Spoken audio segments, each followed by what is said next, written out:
You're listening to the live talk series of the Vitra Design Museum. My name is Matteo Kries. I'm the director of the museum. And our guest today is Sabine Marcelis. How do I pronounce it right, actually? Actually, you said it perfect. That's Yes. how you say it. So, a designer from the Netherlands, based in Rotterdam, designing beautiful installations, working with different materials, translucency, light, color. So welcome, Sabine, and I'm really looking forward to the talk. Thank you very much for inviting me on this talk, and thanks everyone for joining. I hope we'll have some interesting things to talk about. I'm sure, Sabine. So you have a beautiful wall behind you. Where is that? Are you at home in the home office? Yeah, I'm in the home office. It's my house. It used to be the storage of an old paper factory, and we bought it as a big open space and turned it into our apartment, and then also 2 rental apartments. It was 520 square meters, so it was quite a task.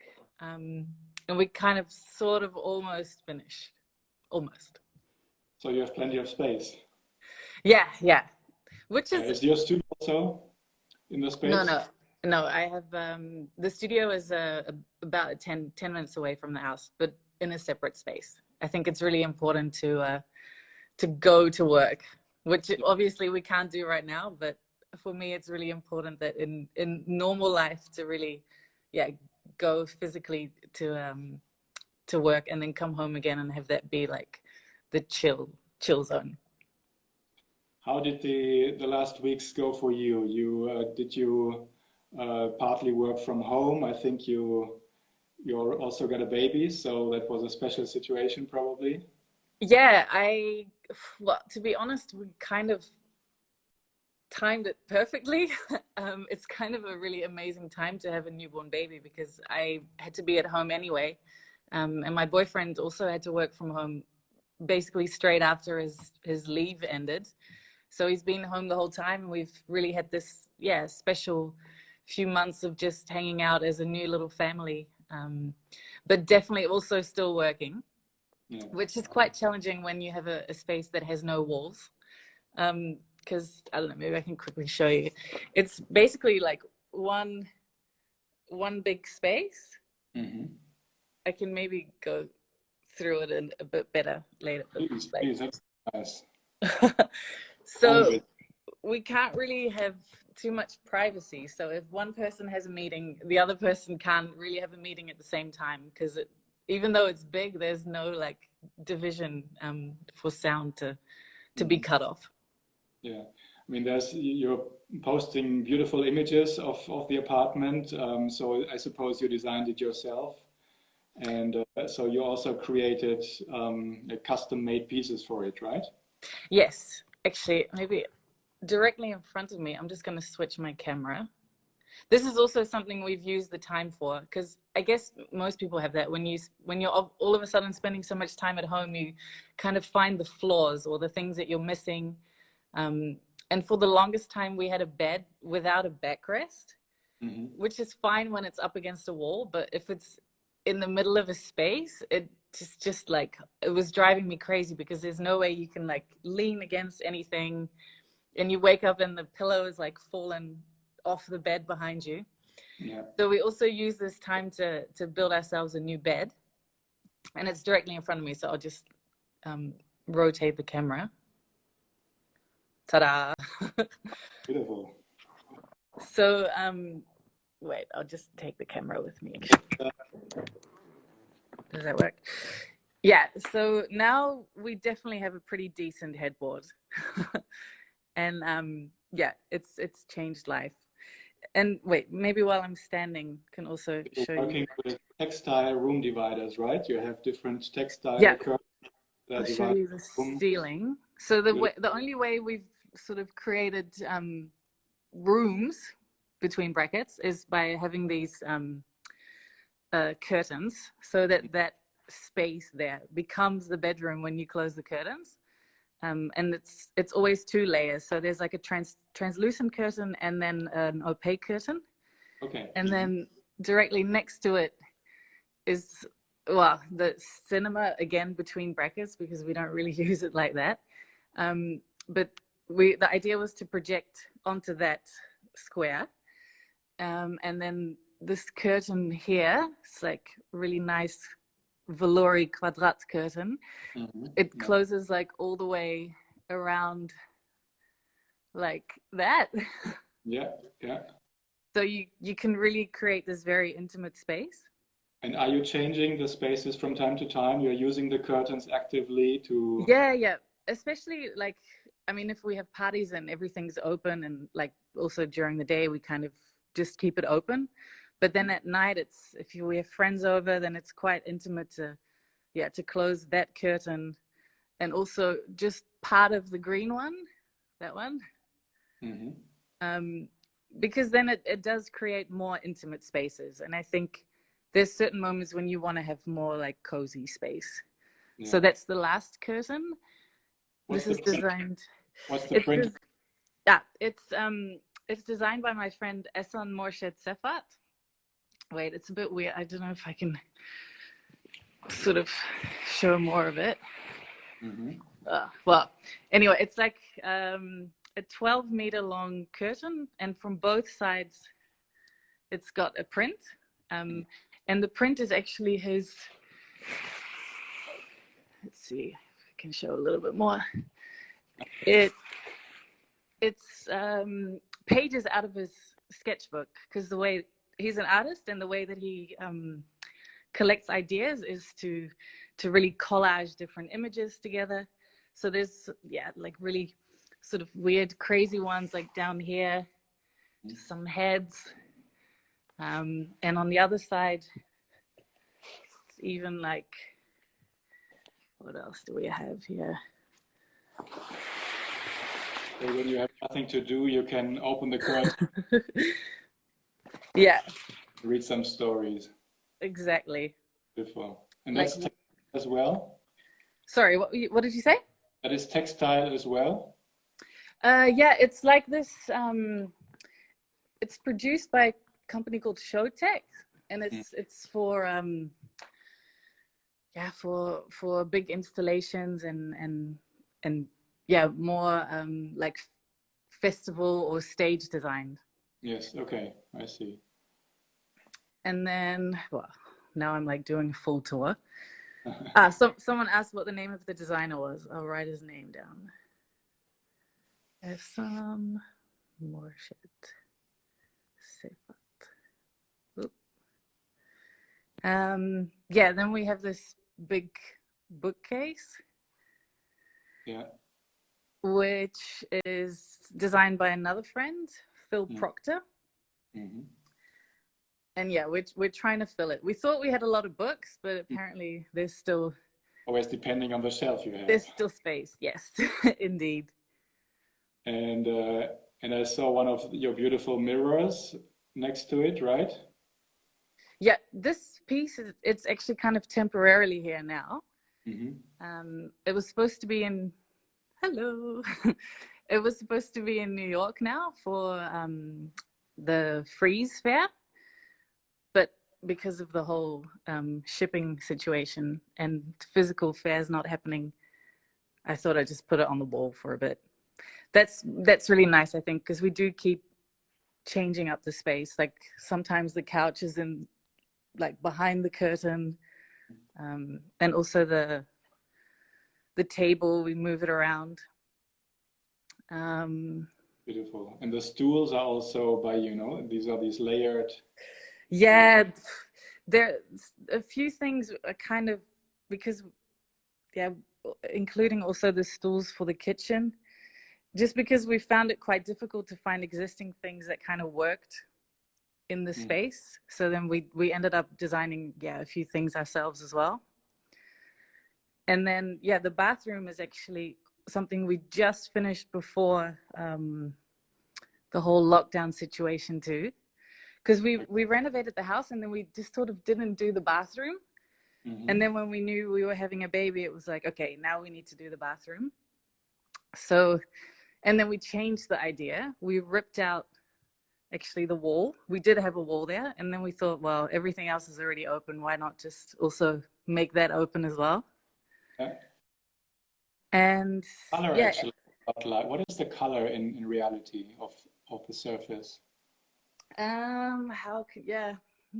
Like It's yellow, it's a bit like skin tone. beautiful. Mm-hmm. Yeah, maybe not skin. Maybe that sounds gross. Like That color. nude color. Yeah. I feel like everyone's getting seasick from my camera movements. Should I go sit down again? But now that we saw a few impressions, I think we can continue. But oh, that's one of the lounge chairs by Müller van Severen. Yeah, it's one of their prototypes, so it's an uncoated Oh, version. yeah. We just acquired one for our collection, so Nice. Yeah, I love them. I think it's such a genius design. So simple, beautiful. Yeah, really, really that's a great. prototype with two pieces together, right? Yeah, this is hiding it now, but So one person yeah, proposed to call this the color sand in the bathroom. Maybe that's right, no? that's a way better name. Yeah, Yeah. let's go with sand. Okay, thank you for the color. Okay, but I mean, we see a lot of elements that characterize your work, Sabine, here, no? We have this beautiful glass plate now on the table. Um, we have the color sand and those different changing tones, no, that change with the light effects that might change. So I think that's very typical for you that things are not static, no? They might change with the light and with the way you look through, right?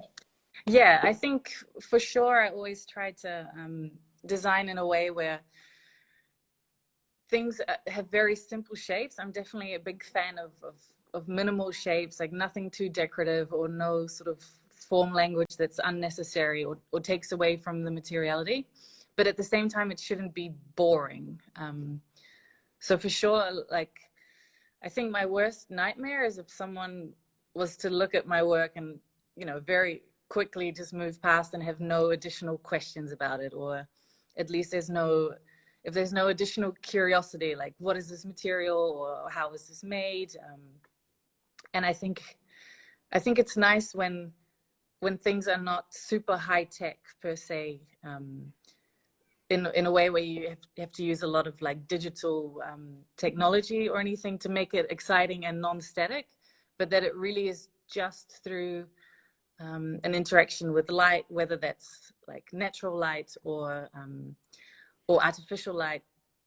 But at least there's a play that you, yeah. Also with our table, when the sun hits the room at different times of day, it really casts this like color shadow on the floor.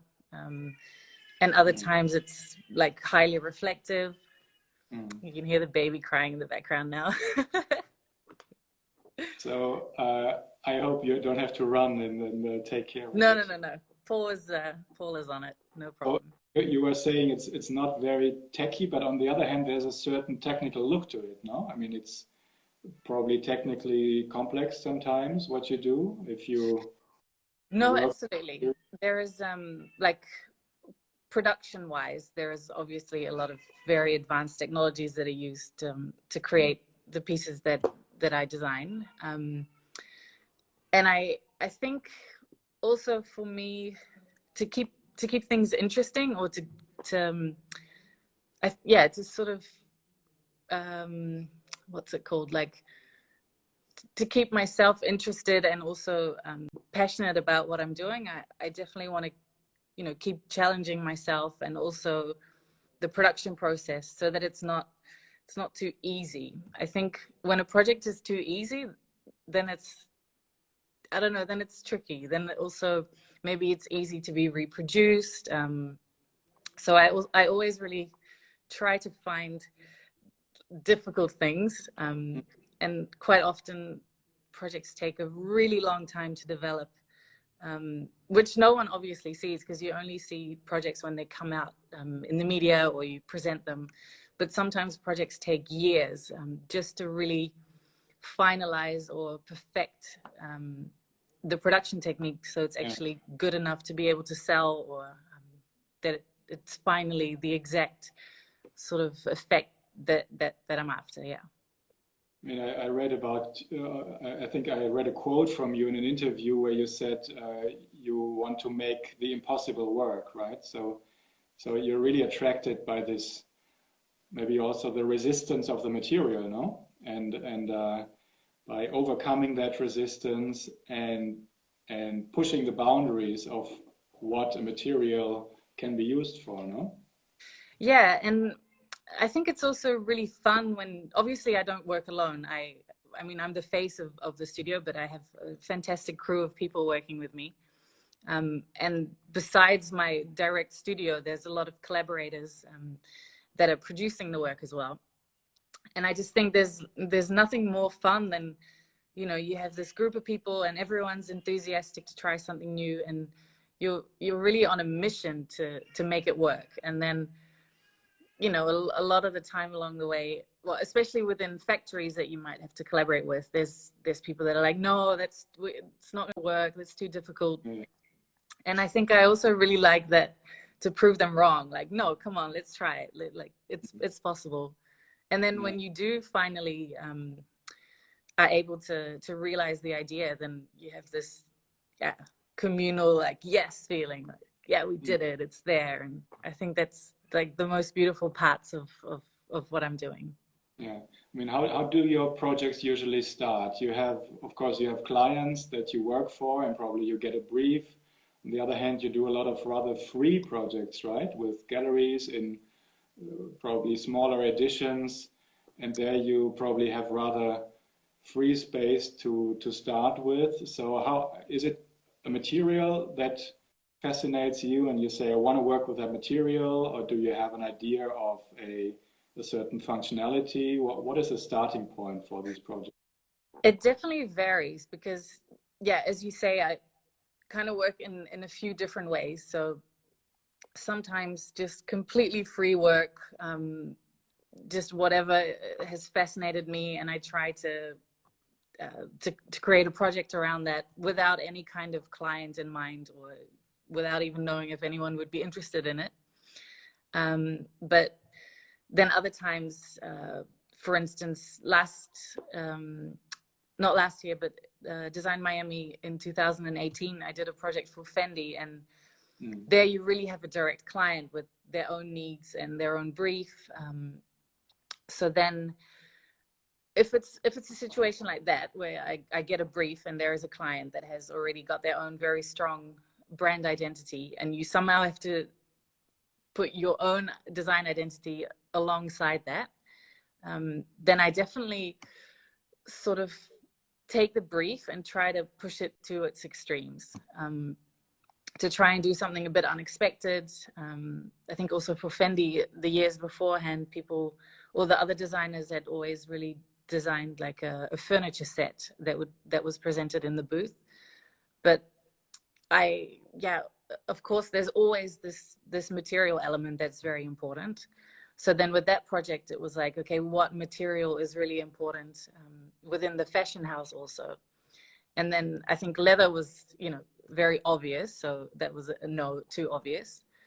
But then digging into the brand a bit more, there was really this reoccurring theme of water that kept popping up. There was Fendi have a foundation where they're restoring a lot of the Roman fountains.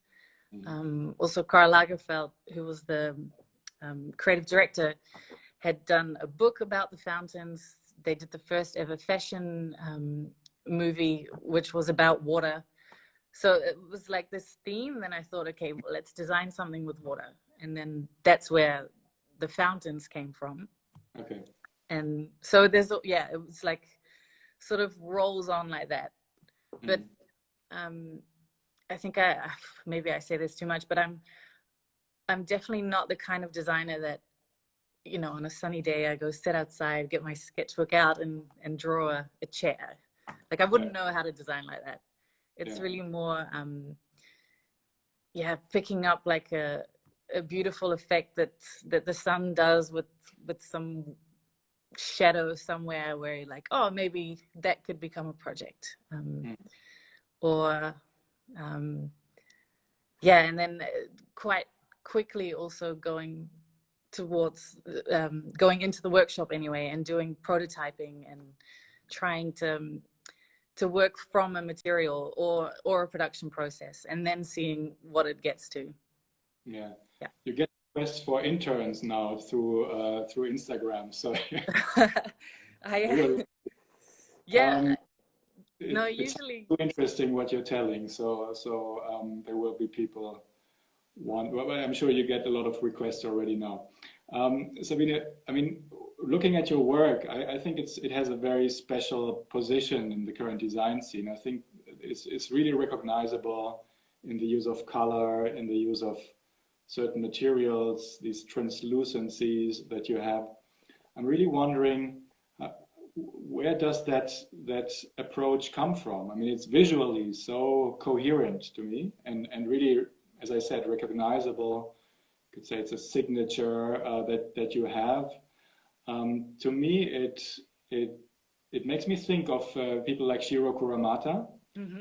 I don't know if that's someone whose work you looked at, but he had these similar effects of galvanized steel surfaces, of working with plexiglass and so on. So could that be an inspiration? Absolutely. I mean, there's so many great design minds from the past and the not so recent past also that are very inspiring. I think for sure also the whole light and space movement, all those artists were doing amazing things. Absolutely very inspiring. And I think at the same time, I definitely also try not to, I try to be informed of what everyone else is doing, but also not to be too involved in what's going on. Because I do think that if you're looking a lot at other people's work, that inherently the output is going to be very similar as well, maybe. So I do try to get inspired by maybe a bit more the unexpected things. So just, really more like being outside. When I was younger, I actually did a few years of back-to-back winters snowboarding between New Zealand and America. And I think there I kind of started being fascinated with this whole way that light can have an interaction with other materials, because with snowboard goggles you can change your lenses depending on what the weather is like, so that you can create a bigger contrast if it's an overcast day, or you reflect the sun with mirrored goggles on a super sunny day. That's interesting. I think those sorts of things are where like, oh, what else could you do with that? And I mean, snowboarding also uses a lot of rather high-tech materials, right? If you think about the boards, I think, Kevlar and all these composite materials.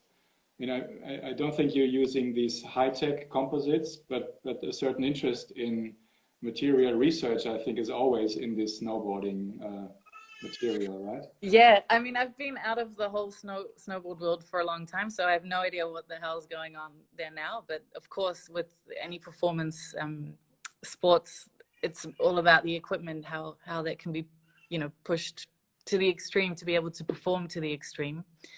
And in a way, of course, with the companies I collaborate with, they're also really innovating with their machinery to try and do new things.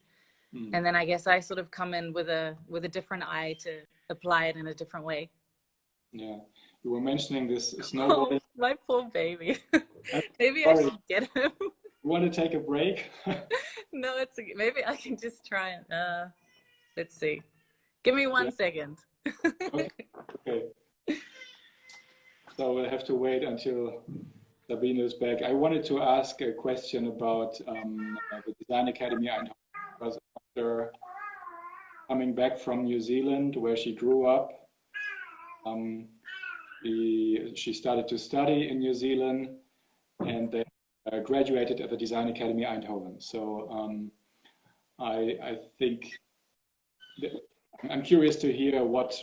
Okay, continued alone, Sabine. So carry on, please do. you know, I was mentioning that my next question would be regarding your coming back from New Zealand to the Netherlands. You started to study in New Zealand and then graduated in Eindhoven, right? Yeah. So how was the experience at the Design Academy influential for you? I think Lee Edelkoort was still there at the time, right? She actually just left the year that I arrived. Okay, so were there other professors or projects that guided your work, or was that not so influential like these other more random influences on your work? No, I think for sure the way of teaching in New Zealand is very different to how it was at Design Academy. So I think in New Zealand, it was very much industrial design and, you know, working in 3D, trying to optimize how you would make a mold for something. So I really got a lot of very practical skills in New Zealand. So I think I'm really grateful for that as well, like really like a technical base. Mm-hmm. But then when I came to the Netherlands, Design Academy was much, much freer. So you could sort of think in a more poetic way. It wasn't always about what does the end user need and how do you fine tune this small radius on a object. So I think I was able to explore design in a much broader sense at Design Academy. Mm. And kind of liberation then. I mean, being rather focused before in New Zealand, and then you were able to really work. Yeah, no, absolutely. And I think it also sort of prepared me much more for the real world after you finish studying. Because at the university in New Zealand, there was a fantastic workshop and you could do everything in the school. But when you graduate, you don't have that sort of privilege anymore. And at Design Academy, the teachers were very, you know, good at pushing the students to collaborate with industry, so that if you want to make something but you're not able to do it yourself, then go out into the world and find the companies that do work in that way. I really learned at Design Academy, and specifically my graduation projects, how you can collaborate with the industry to make things happen. I think that's a great strength of Eindhoven, no? Of the Design Academy, that there are these collaborative projects with partners from industry or even very unusual partners, but that really give the students a very wide scope and make them entrepreneurial also. Yeah, absolutely. Was there last year for the graduation show, and I think it's just one of the most impressive shows every year. What comes out of the academy every year? It's incredible. Yeah. No, I think it's also a very special school for sure. I mean, then you were in that Dutch context, and of course, in the Dutch context, you immediately also think about droog design. I mean, you know, sometimes there's something anecdotal about droog design which I don't see in your work, but another aspect of droog is a kind of alchemy of materials. If you think about the wash basin made of rubber, etc., and I think that's quite not similar to what you do, but I think there's a similar interest, right? I mean, droog is a huge reason why I came back to the Netherlands, because there aren't so many rules to stick to, and I really like that. It's not so much about if you're a designer, then you work in this way and that's the only way to work. And I also think droog was very fun. It wasn't so serious. Like there were fun objects and not necessarily, you know, the most functional either. And I think in the way that I design, it's also not, you know, the classic idea of function is not the first thing that I design from. There is function in my work, but maybe not the most obvious function. For instance, a lot of the lights that I make, they do emit light, but it's not to be able to read super well with this light, but it's to create an atmosphere, or to create, yeah, an emotion. And I think emotion and an emotional response to design can also be an important function. Yeah. So did you apply these same ideas when designing your home? I guess that again is a very, you're constantly compromising between function. I mean, you have to live there, so you would be suffering from your own work if it wasn't at all. But on the other hand, if we look at it when you showed us through, it's also a kind of Gesamtkunstwerk. So it has something very free and even like an art installation. So how are you trying to find the right balance of those two worlds? Sorry, I was just reminded I've spent too much time on social media today. So it gave me an alert. I hope it didn't cut out. Sorry? Oh no, never mind. For the house, yeah. It's actually funny because the home was never, it was definitely not designed, or we didn't approach it in the same way that I would approach a design project, or that my boyfriend would approach an architectural project. Not on purpose, but he's an architect, yeah. Which was very helpful with this whole situation. I don't think I would have had the guts to take it on by myself if I didn't have a architecture partner in crime. But we kind of, yeah, I think with my own projects, there is an overall idea from the beginning where there's a very clear vision, and like a color palette that I want to work with, and a very clear scheme. And you know, I definitely work in a very perfectionist kind of way, that everything has to be finished perfectly, and then in the end everything comes together and that's it, it's finished. But with the house, we sort of just took it step by step, not really with a total design. We just sort of started taping on the floor, like, okay, maybe this is where the toilet's going to go. The only sort of rules that started from, or were set in place from the beginning, is that Paul really didn't want any walls, because it's such a unique space where it's so big. So he thought it would be really a shame to not keep that open feeling. And then, yeah, we really kind of took it like area by area. So we started with the toilet. I didn't even show you. Maybe it's cool to show you in a minute. Which has tiles. It's completely tiled with the work of a friend of mine, Jonas Lutz. So that space has its own materiality. Then the kitchen has its own materiality. Yeah, the bathroom that we didn't actually even design until 4 months ago, that is completely in its own material as well. And then it sort of just came together as a step-by-step situation. And then most of the pieces of design in the home, they're either designs by friends that I've traded my own work with, which is a really nice way also to finish a home, because then everything kind of has a personal story. And then, yeah, I feel like I'm surrounded by my friends in this house now. Absolutely. That's nice. That's a nice thought. Yeah. I mean, I find it interesting to compare how you designed your own apartment with these curtains with one of your latest projects, which is the installation in the Mies van der Rohe pavilion. Yes.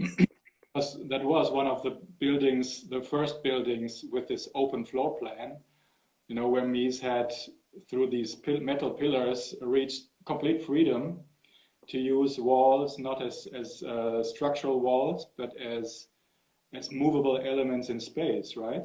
Yeah. So the idea of the curtain wall came from there.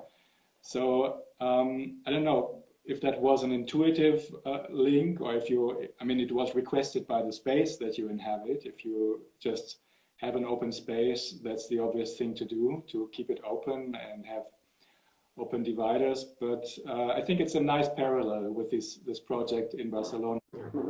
And I was curious to hear more about that one and maybe about relations to your apartment, because I was really impressed by the objects that you put in there in the Mies Pavilion and how you created this relation to Mies' approach to architecture, using glass, stained glass, metal, stone, etc.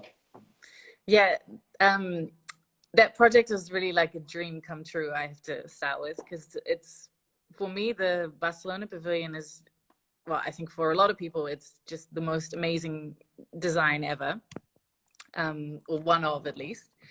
And I felt very humbled that I was able to do an installation in a space which is actually, it's perfect in its own right. And somehow it's kind of intrusive to put anything on top of what this finite design already is. It was funny actually, because when we were installing the pieces, there were some visitors, because they had to shut the pavilion down while we were installing the works. And we had some really angry people being very upset that we were putting a fountain in the water part. So they were like, do you have no respect? Like, this doesn't belong here. And I was like, sorry, it's temporary. The whole point is that it's an intervention. But I understand it, because I feel it's such a beautiful and complete design, which was why it was very difficult to add anything to it.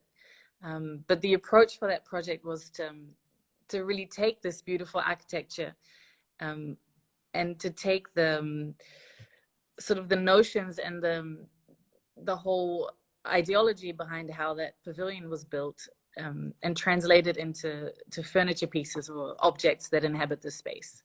With that ideology? Just a very pure use of materials, and creating these viewpoints, which is really beautiful in the pavilion. And then the idea was to take those materials and really stretch them into objects, which is also why the pieces are curved, so you get this sort of movement feeling. And also a bit of a nod to the Barcelona chair, because the only real curve in that whole design is the curve in the Barcelona chair. So it's kind of like an exaggeration of that curve, turning it into like a full chaise longue. And the color of the glass is coming from the walls, so it's as if you've sort of pulled at the walls, and the floor is coming up, and those architectural planes then come together to form a new object. So there's always this connection of materials within the new objects. And the same with the fountain, actually, because it was about pulling the water up from its plane. So not just working with these solid architectural materials, but also the fluidity, because water it's a very important part of that pavilion as well. And I think it worked beautifully on that in that scale of the pavilion. And to me, it also felt very natural, that you work in that pavilion, because it's your work has so much to do with how Mies van der Rohe used materials. And I also feel that, geometry is very important in your work, right? I've just seen the fixture of the curtains on the ceiling with this precise circle. So I think that's another element, right? You bring, on the one hand, it's very free, the effects of light and space, but on the other hand, you create an order, right? Yeah. Yeah, for sure. And I think the whole,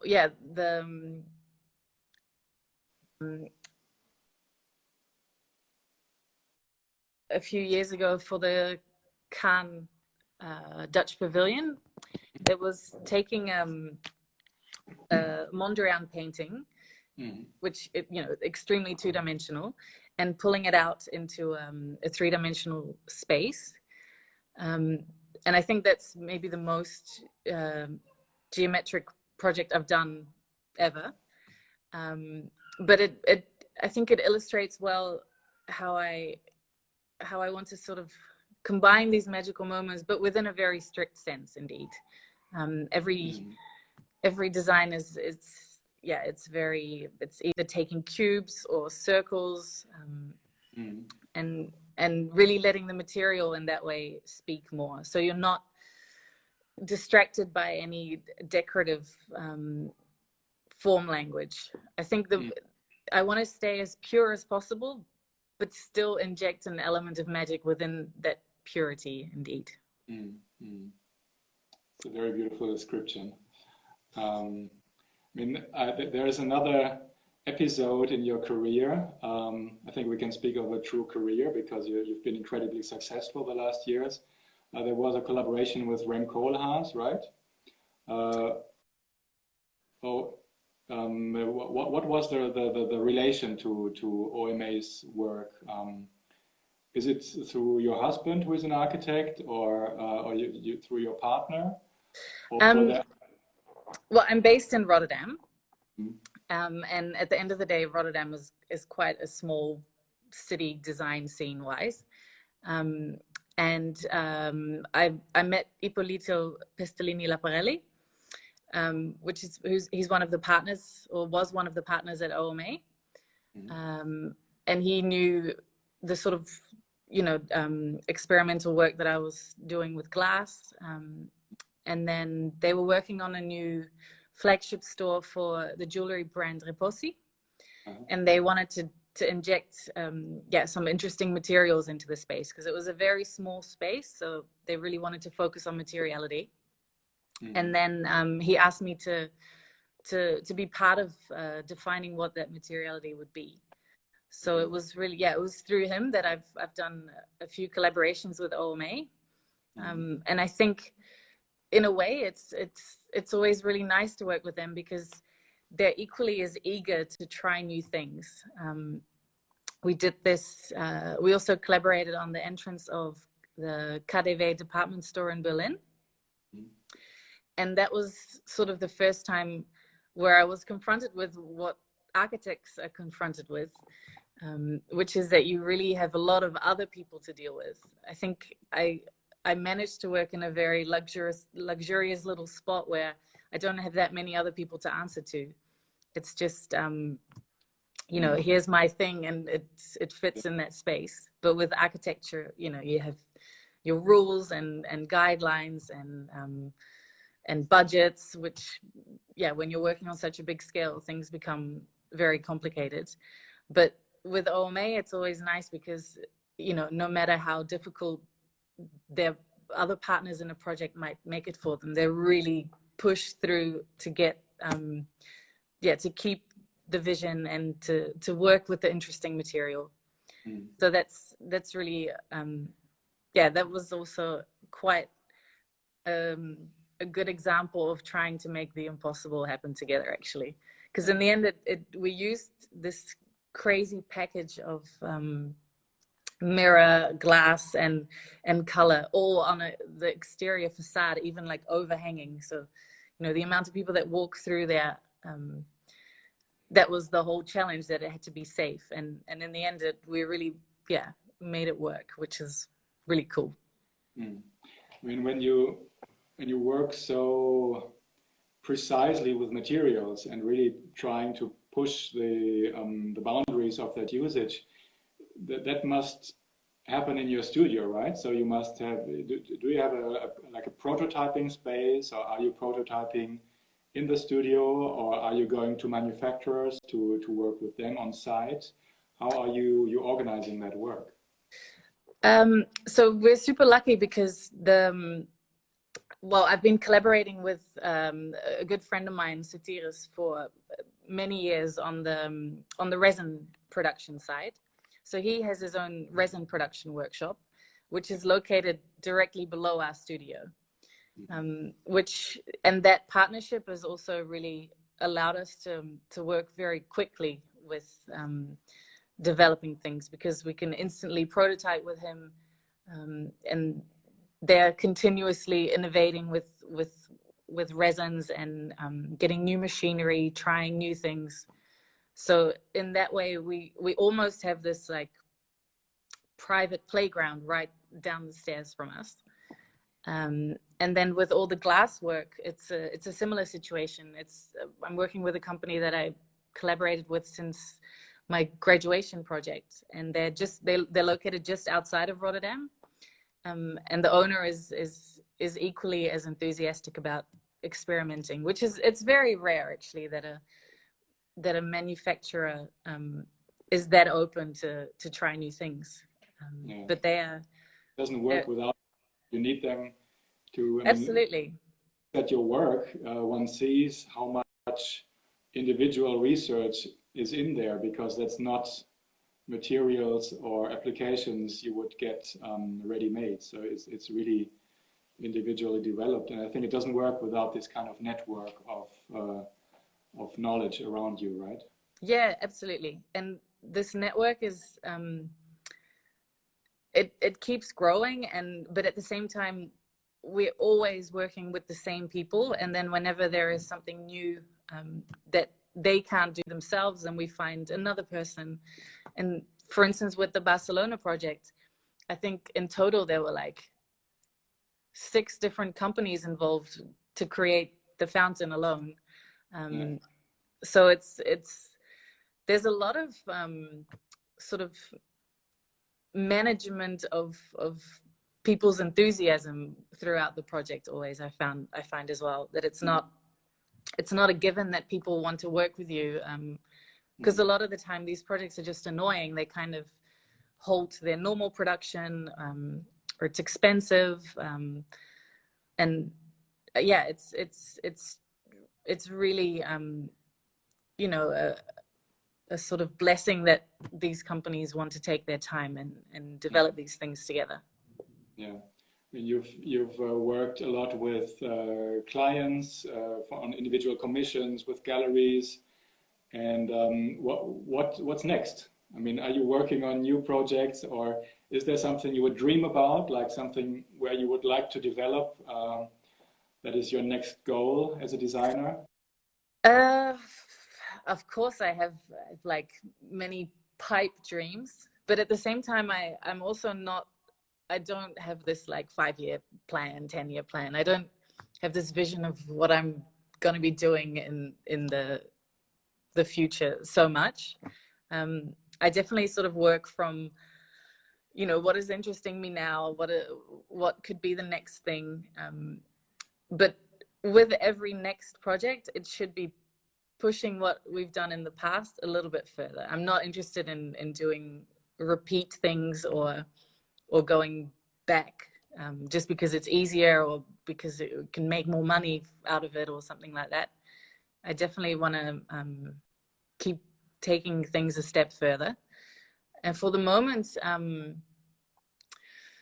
yeah, now I have this new human also to take care of. That's kind of taken a lot of my mind for now.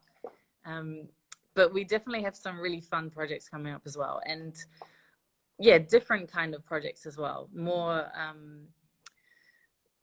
sort of larger scale things. I think what I've also realized through doing projects like the Barcelona Pavilion installation is that I definitely really enjoy these site-specific projects where you have to think about everything that's already going on in a specific site and what you're adding to it. What is that going to add? Yeah. But then maybe, I mean, I hope to do more permanent projects like that, because for now all these projects have been, you know, just like a moment in time, it's there and then it's taken out again. But I think it would be really cool to work with a city on doing even like roundabout art, like that would be cool. Okay, so if anyone from a city authority is listening, have your people call my people. Lady. And another option would probably be to bring your approach into objects that are manufactured on a larger scale, right? You know, you're working very much on one-offs or on small editions, but I think there's a huge potential of this aesthetic that you develop to also be brought into objects for more people. True. And actually, I've very much stayed away from that for the entire time that I've worked as a designer, actually. Simply because, I mean, I'm very aware that I'm working with resin, which I don't think that has a place in mass production at all, because it's not, you know, it's not the best environmental material. But now we've got this like really awesome bio resin that we're slowly transitioning to using instead of polyester resin. So then I think there is space for bio resins in projects that are produced on a bit of a larger edition. Okay. But actually this Salone, I was supposed to present my first ever real brand collaborations, but they have to wait a little bit longer now. And I am also working with IKEA actually on a project or a product series of products, and that's also been an interesting challenge, because it's been thinking how do you translate these effects that I've been working with through glass and resin and light into an accessible object that can be, you know, very affordable, but it still has this element of magic in it, and with you know, good materials that I feel okay with by designing something that thousands will be made of. So that will come out in 2021, I think. We're curious to see it. Sabine, shall we take some questions? Yeah, sure. I've seen that here are some people. I'm just reading what they have sent.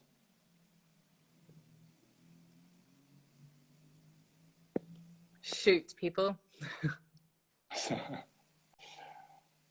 Where there's someone really interested in the therapy aspect of design, but maybe I'm not sure if that is really something we can go more into detail. Do you have a manifesto that you always hold in your professional life, or is there anything like a mission that you want to follow as a designer? Oof, I have to be honest, I'm not such a deep or disciplined person. I think I work very intuitively. So if something interests me or if something feels right, I sort of work through that way. Which is also why I'm saying that I you know, didn't really consider doing any kind of mass production because of the choice of materials, which is also answering stories of design. What's my take on sustainability? That's something I was going to add. I mean, it goes in the same direction. No? But yeah, so I think I always feel very confronted with, you know, there's too much stuff already in the world. Like there is, you know, so many trivets and small knickknacks that, you know, every year, like hundreds of new designs for these objects are presented in Milan and at other fairs. And I just don't think that that's necessary. Like maybe, yeah, I think also with chairs, you know, there's beautiful chairs, there's functional chairs, but I, in all honesty, almost think that all the best chairs have already been designed, and it's very difficult to keep coming out with more of them just because it's new. So I tend to stay away from that side of design, which is, I guess, a way of thinking about sustainability by not producing or not designing those sorts of things. And I really hope, I mean, I truly hope that my works there, you know, it's expensive materials and expensive production processes, so that they're not accessible for everyone. But that also means that, you know, if someone does purchase them, that hopefully it's something that's truly cherished and can be passed on from generation to another generation, and that they're really, you know, objects that you keep and you cherish. So that's your take on design, right? So you or the way that I design anyway. There's many other ways of designing. I mean, sorry, I missed the word. That's your take on sustainability. It's not designing things that you wouldn't be convinced of, and rather limiting yourself on things that you really consider as relevant yourself, right? Yeah, I think just the volume of consumption for, you know, for everyone, I guess it's a bit excessive. And I also with my own house, we don't have that many things, and the things that we do have, we really cherish. And the other things that you really need for function. But I'm not a big fan of decorative things for the sake of decoration. But things that really inspire me, I like to have around me, and I think long and hard about consuming or purchasing things. Yeah. And speaking about sustainability, someone is asking about recycled resins. Have you ever thought about that or worked with it? Well, in what sense? Because, for instance, when sometimes projects go wrong, or for instance, when you're casting a big sheet or block and it gets too hot and it cracks, then you have a sheet of resin. And the only way to recycle that is you can't like remelt it or anything. So you can either crush it up and create like some kind of terrazzo from it, or you can try to use it for another project. But we don't, in general, we don't really throw away any of the off casts. So in that way, it can be recycled. But I'm not entirely sure what you mean with recycled resin, because once you've cast it, you can no longer recast it. Yeah. Well, I think our guest would have to precise it, what she or he means by that. There's another question regarding Pilchuk Glass School. Yes. Does that sound familiar to you? How did you get in? How did I get involved? I was invited actually to do a residency there. It was supposed to be this summer in August, but they've suspended their summer project or program this year. So I will go next year instead. But I was invited by their creative director, Ben, and I'm super excited to try some new things with blown glass. And I think actually next year they're having a neon glass blower on site as well. So to try some, I obviously already work a lot with neon glass, but to really experiment more with just that, I'm really looking forward to. Yeah, wonderful. So we're also looking forward to your next projects. No, I think that's just an addition. I just saw another thing popping in. Okay, Sabine, I think that that was a wonderful conversation. I think we can leave it with that, or do you think we should touch on any other issues that we haven't touched upon? Something you wanted to tell to the audience worldwide? I don't know. I'm open for some more questions if there's anyone that has a. When will your archive be posted? I probably should mention it. I thought it's maybe a little too general to ask to you, but maybe you can relate to it. There was one guest asking. Let me see. Would love if you could suggest some books, references about use of color and perception of objects. Maybe let's not limit it to books and references, but I think colors and the perception of objects is key in your work. And if she or he is a student, being interested in your work, what would you advise? I mean,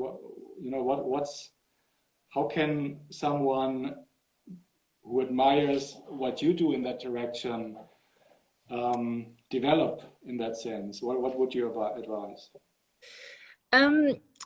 The way that I sort of work with color is, of course, there's a lot of theory and a lot of books about it. But to truly personally have a feeling for it, it's always been about prototyping and trying things before getting to the final object. For instance, with I have this series of lighting called the dawn lights, which they're these gradient resin big objects with a neon light going through it, so that, you know, where this white neon light passes and the resin changes color, the light also changes in color. And also where there's more white pigment in the resin, the neon gets much more diffused. So you get these like interesting effects for this one line of light. But to be able to get the right color mixes, of course, you can spend ages in the computer trying different palettes and mixing colors. But then when you take that to the real material, when you mix, for instance, if you make a gradient in the computer with blue and yellow, you could have this beautiful gradient. But then when you take it to the material and it actually mixes together in the middle, you get this disgusting mix of greenishness in the middle, which is, you know, not at all what you want. So I think to really get this feeling for which colors work well together, it's really hands-on to do like cast actual samples and use the real material instead of keeping everything theoretic and in the computer, or you know, visualizing it in a non-tactile way. Yeah. So I think yeah, it's all about making, no? It's not staying in the books and in the theory, but get your hands dirty. wonderful. Okay. Well, Sabine, thank you so much. Thank you very much. And what someone asked about the archive sale, because in this special moment in time, we had, you know, the great idea to do a spring cleanup of 7 years of mistakes and miscasts that we, you know, need to get out of the workshop. And I planned to put it online this week, but I'm running a little bit late, so it will be online next week. But if you, or if people are interested in buying these like bee choices, then it's a good idea to email sales@sabinemarcelis.com so that you don't miss out on any updates on that. And I'm sorry for not being more on top of it. Well, there might also be some museums interested in some pieces from your workshops. So some prototypes and bee choices. certainly, yes. Okay. Well, wonderful. So I will check that out, certainly. And thank you so much, Sabine. Now the baby seems to be sleeping. He's chill. It's good. Okay, that's good. Thank you so much for having been with us today. I think there were beautiful insights, and especially the insight in your apartment, which looks stunning. So I can only recommend to everyone to have a look on your Instagram feed, where there's other pictures. And so we're following your work for the next year, Sabine, and really curious what comes next for you.